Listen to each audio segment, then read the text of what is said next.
Good morning, everybody. It's a great honor to introduce and welcome our roundtable here this morning. Frank and I thought that at convention, as much as we want to do business, we also want to take some education away from this. Now, I just spoke to you guys a little bit about cancer. It's a stranger to none of us. We all know the threat that it poses us. The amount of members that we've lost, you saw it on our screens right over here, and over there. This is the challenge of our generation, undoubtedly, and probably our children's. The ultimate solution is to change how we live. And we, as firefighters, we have a powerful brand paid for by our brothers and sisters on that wall. And what we're doing here this morning is trying to give you guys a glimpse of where we've been, where we're going, and what we think we need to do. And it's my honor to be here, and I would like to just start off by introducing to my left a great partner to the IAFF, one of the newest shining stars in our bullpen of friends that we need. Dr. Karen Knudsen is the president and CEO of the American Cancer Society. She's also an oncologist researcher with a wide breadth of how cancer impacts us all. And I would tell you that our October and February board meetings this year, we had one of our trustees announce, Mark Willett, that he had a very devastating and aggressive cancer. In February, 12th District Vice President Walt Dix announced that he was diagnosed with cancer. It was chilling for us. And Dr. Knudsen, when she found out, actually spoke with Mark.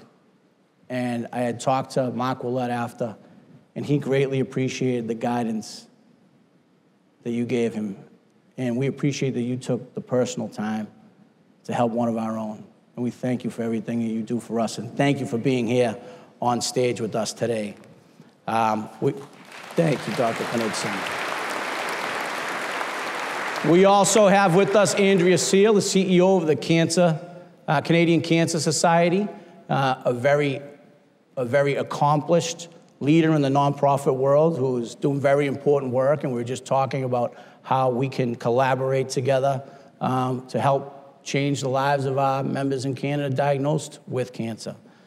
We also have with us Joe Schumacher. Joe is the Chief Operations Officer at the Firefighter Cancer Support Network, the first stop for any of our members if they're diagnosed. Joe's a 35-year veteran of the fire service, retired captain of Fairfax County, Virginia, and is also a 3-time cancer survivor. Thanks for being here, Joe.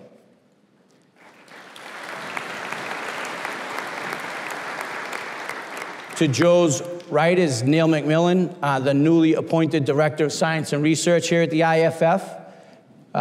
Neil has 14 years with the Ottawa Fire Services, Local 162, and he was their workers' comp rep for active and retired members. He also taught workers' comp classes to union reps across Ontario.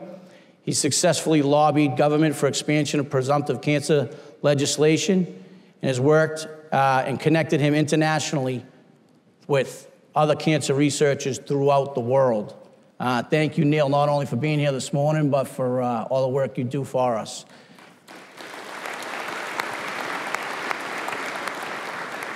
You guys heard me mention Alex Forrest a little bit during my speech. Alex is a longtime leader in the fire service. He's the 24-year president of the Winnipeg Professional Firefighters. He also serves as the president of the Manitoba Provincial Association and trustee at the IAFF. He has 33 years on the job and has done amazing things. Attended law school while a firefighter, actually became a published author in order to participate in the IARC, not only spread knowledge and in what he's learned in the cancer service, but it also enabled him to be a louder voice for us in the IARC community. So I want to thank each and every one of you for being here. Again, thank you. And I'd ask our GST to lead us off in our roundtable. Okay, thank you, General President. Great to be here.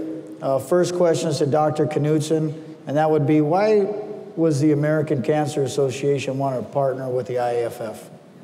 Well, thank you so much for... Am I on? All right, there I go. Thank you so much for having me here. And as a mother, as a daughter, as a sister, I want to thank you for all of you, actually, for what it is that you do, for making myself and my family feel safe. And that is how I feel as a CEO of the American Cancer Society, is to return some of that gratitude that we have. And I think we heard G.P. Kelly say, you go to where the fight is. The fact that firefighters are disproportionately affected by cancer, both with incidence and mortality, makes this the fight that we have to take on as the American Cancer Society. So for us, it was a natural alignment behind service, doing the right thing, and going to where the major issues are. Well, thank you very much, Doc. We appreciate that. So what would you see as the elements of our partnership between the American Cancer Society and the IAFF having the most beneficial impact on our members? Yeah. So this is something that we've obviously thought quite a lot about together, and I'm thankful for the partnership in thought leadership.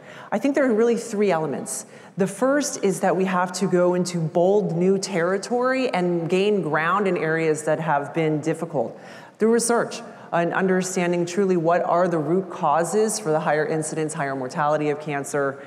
What are strategies for harm reduction? But also, what is the right screening plan, cancer screening plan for someone who is in the firefighting service? All of that actually requires research, and it will require all of us to dig in. But the second component, I think, beyond that, the thinking boldly about research, is to act now. What can we do right now for someone who does screen positive for cancer? So the first is to get information to firefighters and their families about the 200 diseases that we call cancer, each arising due to a different reason and requiring a different mechanism of treatment. It's a lot to take in.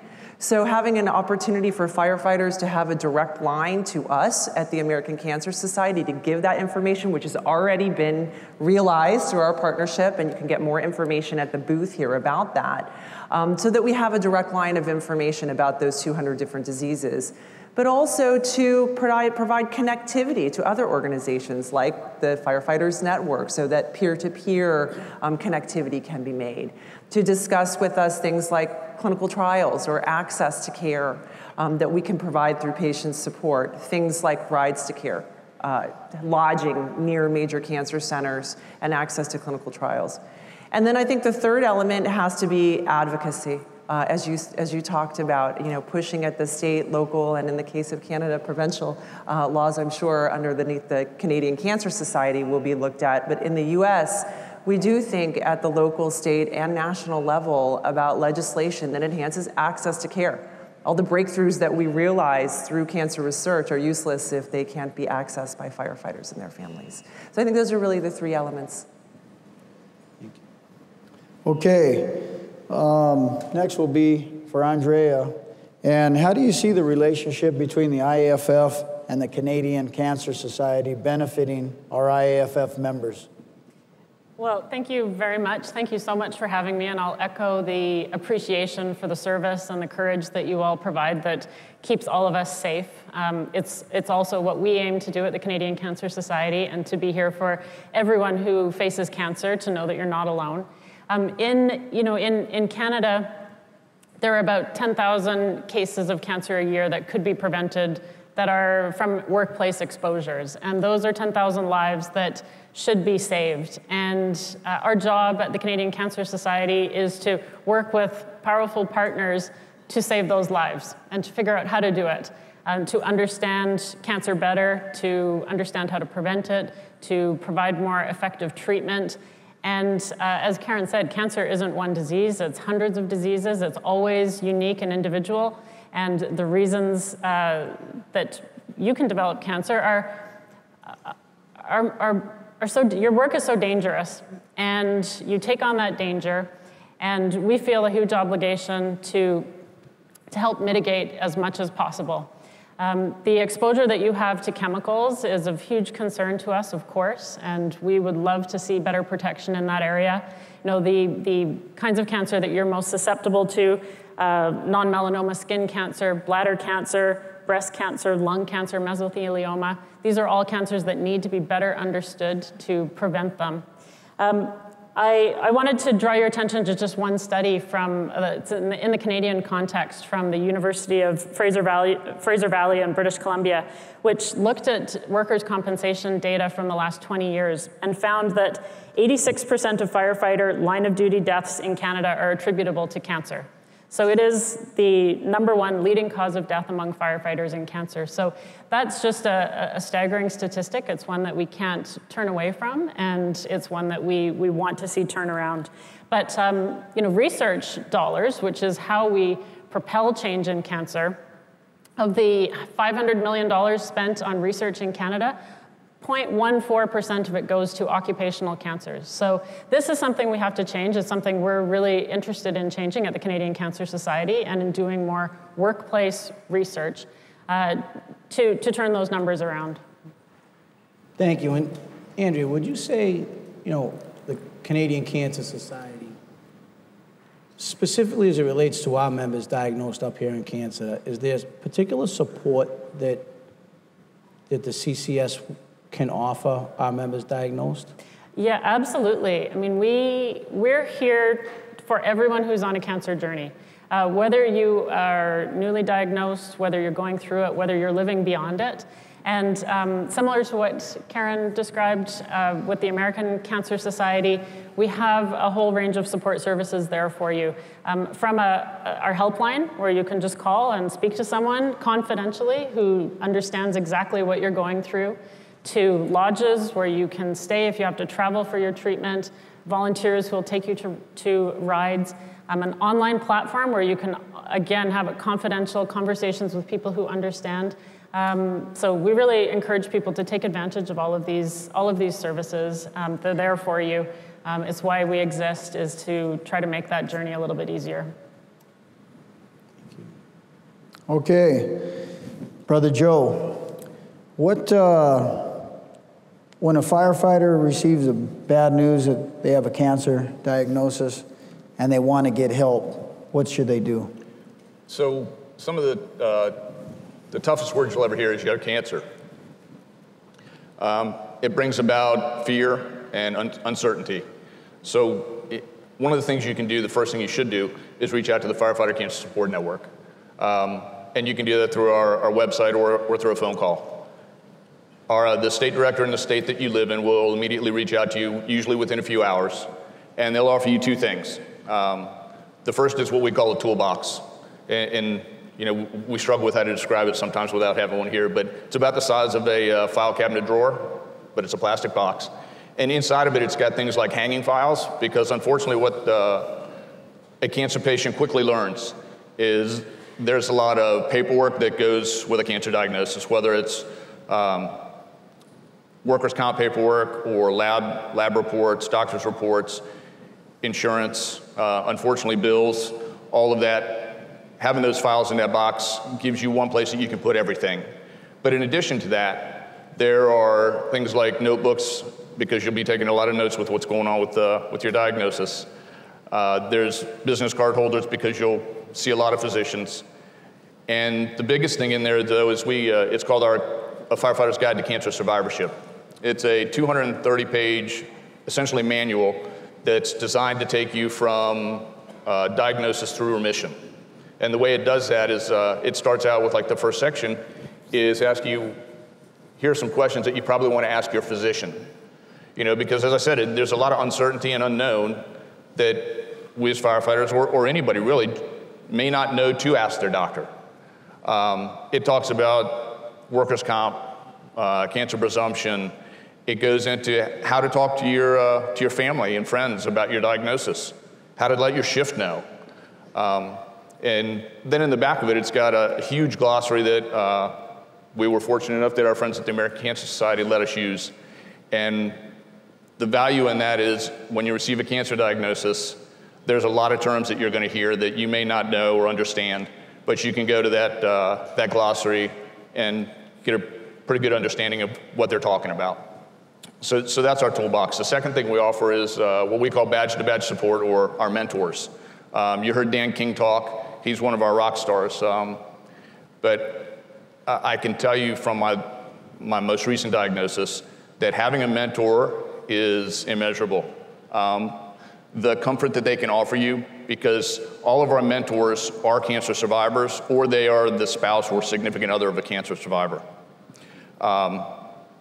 Being able to talk to another firefighter who has already been down the road that you're going down, and they can offer you insight about what to expect. If you have questions about something that's going on with you, you can call them up and ask them, hey, I'm getting radiation treatments and I've got a red mark that's starting to show up. What is that? Well, they may be able to tell you. But just being able to talk to somebody else who's another brother or sister firefighter who gets it is immeasurable. The next thing is the reaching out to the American Cancer Society, because we can support the firefighters, but they have the clinical knowledge to provide you. If you have questions more of a clinical nature, they can guide you and give you the right answers there. I will tell you one thing not to do is don't Google. That's one of the first things that my doctor told me. He said, stay off the internet, don't Google, because not all of the information out there is accurate. So go to a trusted source like the American Cancer Society and get good information from them. The other thing is, make sure you're compliant with what your physician and medical team is telling you. A lot of the treatments may not be comfortable, but they have your best interest at heart. So do what they tell you. Finally, you ask about when you receive a diagnosis, but even before that, one thing I would offer to everybody is we have about a 90-minute class. It's an awareness and prevention class. We will come anywhere to teach that for you. So, and it's free. Everything that the Firefighter Cancer Support Network offers is free to you. So please, if you have any questions, please reach out to us. One of the things that I always start off teaching our class with is I ask the audience, what's it worth to you? And the reason I do that is because that's what you have to ask yourself. Because there's a lot of modifiable risk factors that we can take as firefighters that are either low cost or no cost. And by taking advantage of those, you can reduce your exposure to carcinogens and therefore, your chance of getting cancer. And when I say what's it worth to you, do you want to be able to reach retirement? Do you want to maybe one day walk your daughter down the aisle? Or even, see a grandchild born? So, when you think about what the actions that you should be taking, sometimes they're not convenient, but when you think about not doing them, kind of ask yourself that. What's it worth? Thank you, Joe, and thanks for what you do and the network does. Absolutely. I'm going to come back to Neil, but I want to go to Alex, because the IARC ruling, I know you've educated me to the extent that I know it is a massive deal. It is a big deal, and I think Dr. Knudsen would agree. How does it translate down to us? Like, how does that impact the lives of our rank and file members?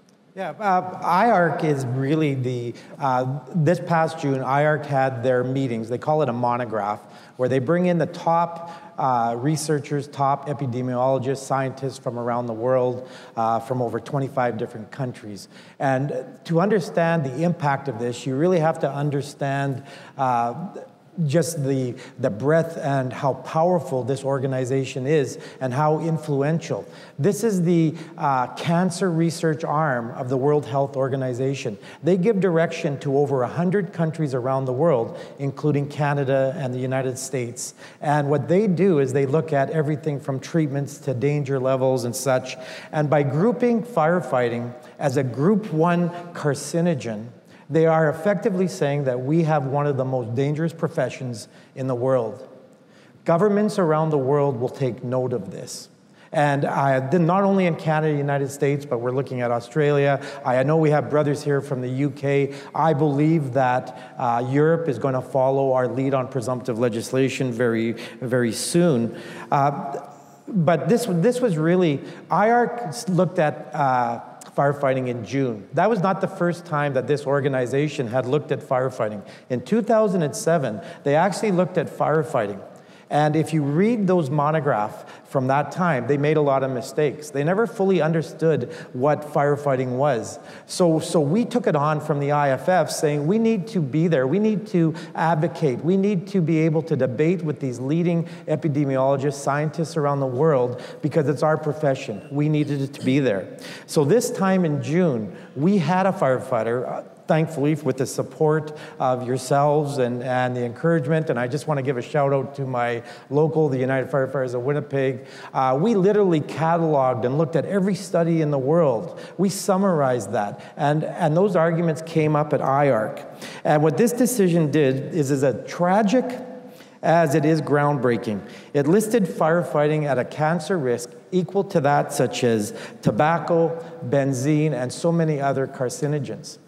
And it's really interesting because the monograph just prior to firefighting was benzene. And I'll never forget when they were looking at benzene, IARC and the World Health Organization had done such a great job of educating the world about the dangers of benzene. And one of the doctors had said, you know, we're having trouble finding professions that have continual dangerously level of benzene. They only found 2 professions in the world that had a dangerous level of benzene exposure. One was textile workers in China, and the other was firefighters. That's when I knew that IARC was going to move on the issue of firefighting. This decision really has validated everything that we have done as an IAFF with the leadership of the IAFF, the state and provincials, the locals. And I'd be remiss if I didn't do a shout out to Al Whitehead and the California State Firefighters. They were the groundbreakers. They were the ones that I used in 1998 to move Manitoba forward in regards to that. And we're seeing Florida firefighters. I can tell you that many of the studies that the Florida firefighters had worked with the University of Miami came to light at IARC. So you should be very proud of that. Just in Canada, in the last few months since IARC, we're seeing tremendous breakthroughs. We're seeing in Nova Scotia, under the leadership of Brendan Marr and working with the Atlantic Provinces Provincial, they pushed their presumptive legislation from 5 cancers to 19 cancers. I believe one of the main reasons for that was because of IARC. Chris Ross, the general president, talked about that, moving cancer to a federal level under Bill 224. And it didn't matter how small the locals are. I want to give a shout out to Whitehorse. Whitehorse is a local of about 50 members. They took on their political leadership in that territory, and they became the first jurisdiction in Canada to recognize the deadly cancers of pancreatic and thyroid. And now it's already being replicated across Canada. We're already seeing the effects of the IARC decision, General President. Yeah, Alex, just one more follow-up on that. How will this ruling assist us, you know, our state, provincial associations, our locals, our international, with further cancer presumptive laws and cases? Yeah, this is going to be earth-shattering, especially in our American jurisdictions. Many of the jurisdictions have already tied language into IARC into their legislation. This is going to further arguments. You are going to see jurisdictions that do not have presumptive legislation get presumptive legislation. You are going to see legislation that is in place. There's going to be an assessment of that legislation to see if that legislation is sufficient to cover the danger of what IARC has now told us about firefighting. So it's going to move the legislation forward. You're going to see WCB cases re-examined because I believe this is strong new evidence that's going to be able to have past WCB cases that were denied are going to be looked at again. But we all know what presumptive legislation does. It is the gateway to funding for prevention. It is the gateway for research. This is just the beginning in some ways. And technology. There's a sad reality here. As we see just as the research comes forward, unfortunately, this wall is going to expand in the future before it gets smaller. That is the sad reality of what we are doing. One thing that IARC has said, the reason they moved it to a group 1 is because we recognize that firefighters cannot fully protect themselves. Our gear protects us from ambient heat, but it doesn't protect us from the carcinogens that go through our gear. We need new technologies. We need new funding to be able to have gear that can stop the transmission of these dangerous carcinogens onto our skin, and over time creates the cancer that does this. But I believe this IARC decision is the beginning of the end. We will have cancer control within the next generation, within the fire service, because of this decision with IARC. Thank you. Thank you, Alex, and thank you for all your work and dedication over many, many years. Now, Neil, you're a savage researcher. We've come to realize that. Where do you think we're lacking in research when it comes to us, the firefighters? Yeah. Well, I mean, it's no surprise to anybody in this room that the great epidemiological studies of the past got us to where we are, with understanding that firefighters suffer increased rates of and increased mortality from many cancers. The next step, which we're excited about, is the research coming out and the partnerships we're developing, investigating the epigenetic causes of firefighter cancer. Changes in gene expression from the exposures we receive from chemicals, impacts the way the body regulates certain biological processes, including tumor development. So understanding the mechanism in which physical and chemical exposures end up impacting some of those processes, including contributing to oxidative stress, increased chronic inflammation, increased immunosuppression, immunogenic effects, or changes to metabolic processes is key to broadening that understanding of firefighter cancer and giving us a better advocacy position for our members. Additionally, increased research into the subgroups within the fire service will help us also provide the best health recommendations for all our members. Yeah, Neil, along that same line, I understand that the federal parliament here in Canada has nearly completed legislation that will support efforts to harmonize firefighter presumptive coverage across Canada. Can you speak on that a little bit, please? Yeah, absolutely. And you're absolutely correct. And we've heard some of the great work that's been done that way. It was a culmination of efforts from many local affiliates from across Canada, but as President Kelly had mentioned and Trustee Forrest, it was an amazing push out of Montreal Local 125 with the primary sponsor of the bill, Member of Parliament Sherry Romanato out of Longueuil, Quebec, which really drove that initiative. The impact and the intent of that bill is to develop a federal framework to investigate and contribute to an expansion of cancer research for firefighters, medical screening, education and guidelines for practitioners, and also very important, that harmonization of presumptive coverage across all provinces. If a firefighter, ends up doing the same job, it shouldn't matter, if they suffer the same cancer, whether they're eligible for the Federal Memorial Grant Fund. And presently that's the case. So this bill, hopefully the effects will provide that equity, that if you get the same cancer as a firefighter across Canada, you'll be eligible for that memorial grant. And I think this is a great push, a great initiative. I'm really excited about building forward off of this. And I think the potential benefits from it will allow for more robust presumptive cancer coverage for Canadian firefighters from coast to coast, as well as increase education resources both for members and their practitioners. Thank you, Neil. And we know that early detection is key when treating cancer. And we know that screening is, in many cases, especially in the States, and I'm sure up here in Canada, although I don't know it much, the level of screening you're entitled to is dictated by your health insurance and your age and things like that. I'd ask, Andrea and Dr. Knudsen and Neil, do you think that as firefighters, are there screenings that we should be getting that we currently don't right now? Actually had a great opportunity last night to share thoughts on this as we all got together in preparation for today. So, changes in screening guidelines, at least in the States, require a significant body of evidence to show that the earlier screen would provide a clinical benefit without inducing additional harm for the individual. So right now we are poised, I think, to collect that information, sometimes through the power of all the groups that are sitting here today, of what we can learn about potential changes in screening guideline recommendations for firefighters, but also to think forward about what research needs to get done toward that end.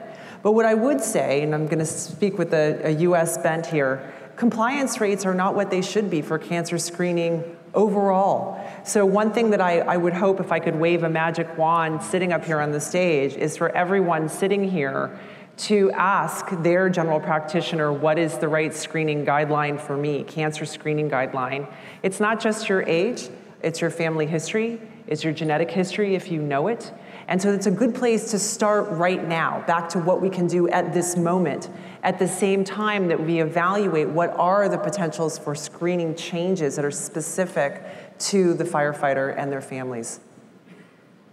Yeah, and I would add to that, just to absolutely encourage people to keep up with that screening. And we know through COVID that is something that that people did let go. The healthcare system was under strain, and people didn't go see their doctors as often as they should. You may have not had your PSA test for prostate cancer or your colorectal screening, but these are so important because this is the way to save lives, to catch it early.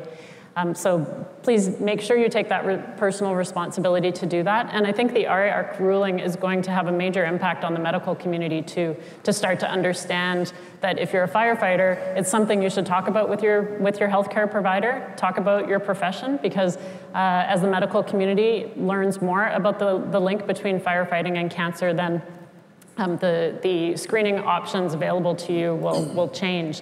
And just backing up a little bit more from early detection back to prevention, I think one of the other ways that you can most effectively support prevention is to get involved with advocacy, and with the kinds of advocacy that IAFF does and that American Cancer Society and everyone does. Canadian Cancer Society a few years ago was very involved in spearheading the banning of the manufacturing and exporting of asbestos, which of course is something that has taken many, many lives through the years. And it's only with collective voice that was able to be changed, fighting against a very powerful industry. This is the kind of thing that we can only do together, and it's ultimately the thing that will save the most lives. One other part of the bill that Neil mentioned is that January would be declared Firefighter Cancer Awareness Month in Canada.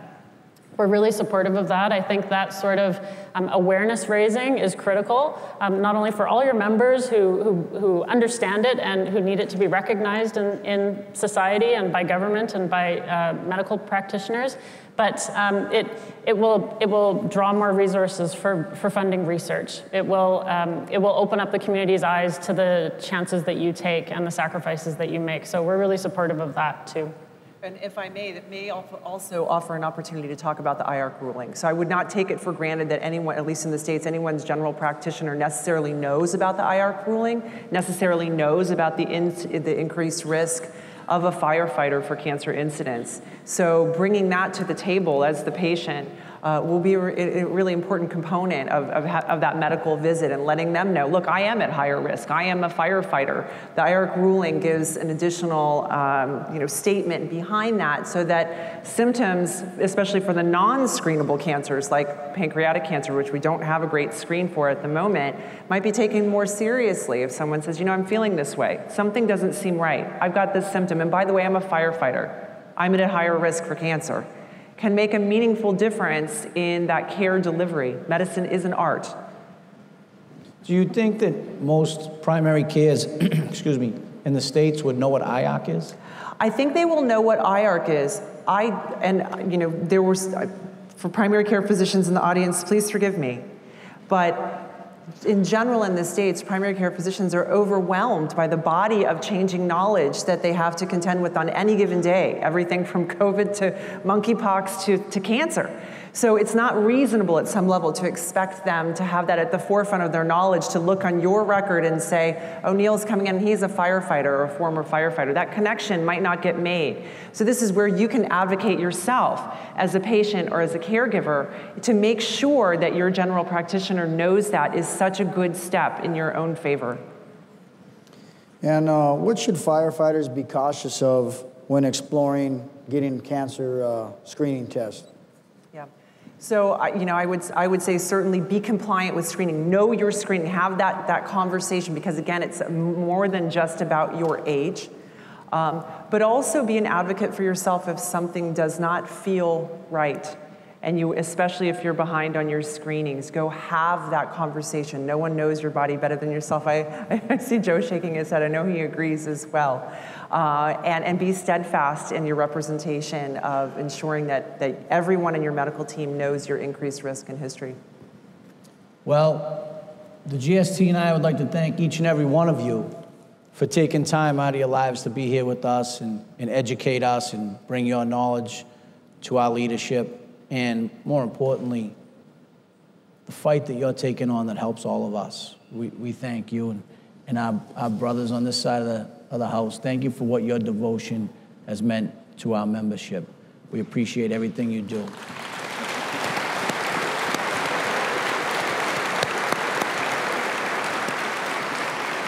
We do have a little token of our appreciation for your participation. We have beautiful handcrafted axe that Frankie did a little while ago. I'm just kidding, Frank did not do this. But hopefully this finds someplace special in your office or your cabin or wherever you want to put it. But thank you so much for coming, and we'll get this to you. If you can't fly with it, we'll mail it to you. So thank you very much, and we have one for you guys too. Thank you so much. Thank you for having us. All right.